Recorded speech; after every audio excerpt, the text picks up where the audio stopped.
ముద్రగడ అనగానే అందరికీ గుర్తొచ్చేది కాపు రిజర్వేషన్ల పోరాటం. పదుల సంఖ్యలో కేసులు, ప్రభుత్వాల నిర్బంధాలు, పోలీసుల లాఠీచార్జీలు ఏవి ఆయన సంకల్పాన్ని మార్చలేకపోయాయి. కాపుల కోసం ఆయన చేసిన పోరాటం ఏపీ రాజకీయాలపై ఎలాంటి ముద్ర వేసింది? తుని కాపు గర్జన నుంచి ఆమరణ నిరాహార దీక్షల వరకు ముద్రగడ నడిపిన చారిత్రాత్మక ఉద్యమం వెనుక ఉన్న అసలు కథ ఏంటి? ముద్రగడ కాపుల కోసం చేసిన పోరాటంపై UTV special story. Mudragada Padmanabham రాజకీయ ప్రస్థానం ఒక ఎత్తైతే ఆయన సాగించిన సామాజిక పోరాటం మరొకెత్తు. 1993వ సంవత్సరంలో కాపు రిజర్వేషన్ల ఉద్యమానికి ఆయన బలమైన పునాది వేశారు. అప్పటి ముఖ్యమంత్రి కోట్ల విజయభాస్కర్ రెడ్డి హయాంలోనే కాపులను బీసీ జాబితాలో చేర్చాలనే డిమాండ్ను ఆయన గట్టిగా వినిపించారు. నాటి నుంచి నేటి వరకు సీఎంల కుర్చీలు మారాయి, ప్రభుత్వాలు మారిపోయాయి, కానీ ముద్రగడ డిమాండ్ మాత్రం మారలేదు. తన సామాజిక వర్గం ఆర్థికంగా, విద్యాపరంగా వెనుకబడి ఉందన్నది ముద్రగడ ప్రధాన వాదన. చట్టసభలో ప్రాతినిధ్యం ఉన్న సామాన్య కాపు యువతకు ఉద్యోగ ఉపాధి అవకాశాలు దక్కాలంటే బీసీ జాబితాలో చోటు దక్కాల్సిందేనని ఆయన బలంగా నమ్మారు. ఈ డిమాండ్తోనే గోదావరి జిల్లాలను తన ఉద్యమ స్థానాలుగా మార్చుకొని లక్షలాది మంది ప్రజలను తన వెనుక నడిపించారు. ప్రభుత్వాలు ఇచ్చిన హామీలు నెరవేరనప్పుడెల్లా ముద్రగడ సింహ స్వప్నమై నిలిచారు. ముద్రగడ పద్మనాభం ఉద్యమ ప్రస్థానంలో అత్యంత కీలకమైన ఘట్టం 2016 జనవరి 31 నాటి టీడీపీ ప్రభుత్వ హయాంలో తుని వేదికగా జరిగిన తుని కాపు గర్జన సభ ఆంధ్రప్రదేశ్ రాజకీయాలను ఒక్కసారిగా కుదిపేసింది. లక్షలాది మంది కాపు సామాజిక వర్గ ప్రజలు ఆ సభకు పోటెత్తారు. రైల్వే ట్రాక్లు, జాతీయ రహదారులు జనసంద్రంగా మారిపోయాయి. అయితే శాంతియుతంగా ప్రారంభమైన ఆ సభ ఒక్కసారిగా హింసాత్మకంగా మారింది.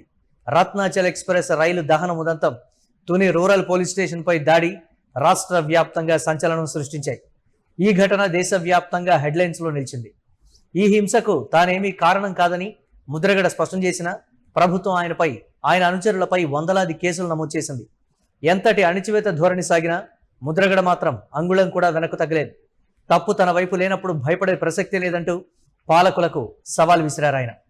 తుని ఘటన తర్వాత ముద్రగడను ఒంటరిని చేయాలని పాలకులు భావించారు. కానీ ఆయన కిర్లంపూడిలోని తన నివాసాన్ని పోరాట కేంద్రంగా మార్చుకున్నారు.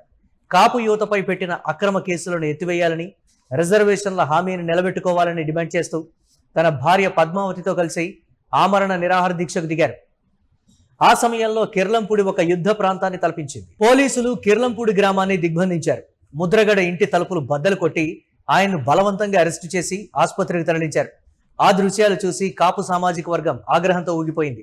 ఆసుపత్రి బెడ్పై సెలైన్ బాటిల్స్ నిరాకరిస్తూ ప్రాణాలను సైతం లెక్క చేయకుండా ఆయన దీక్ష కొనసాగించిన తీరు ఆయన పట్టుదలకు నిదర్శనం.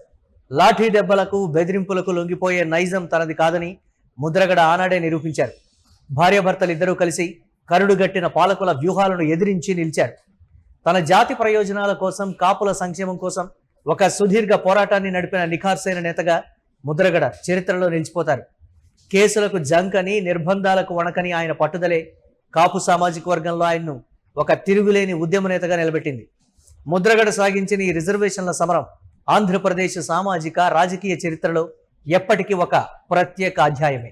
ఎన్నికల ఫలితాలు ఎలా ఉన్నా తను నమ్మిన సిద్ధాంతం కోసం, తను తీసుకున్న రాజకీయ నిర్ణయం కోసం చివరి శ్వాస వరకు కట్టుబడి ఉన్నారు ఆయన. అయితే గత కొంతకాలంగా క్యాన్సర్ బారిన పడిన ముద్రగడ రాజకీయాలకు కాస్త దూరంగా ఉంటూ చికిత్స పొందుతూ వచ్చారు. ఆరోగ్యం క్షీణించడంతో సింధు ఆసుపత్రిలో చేరిన ఆయన వైద్యుల ప్రయత్నాలు ఫలించకపోవడంతో కన్నుమూశారు.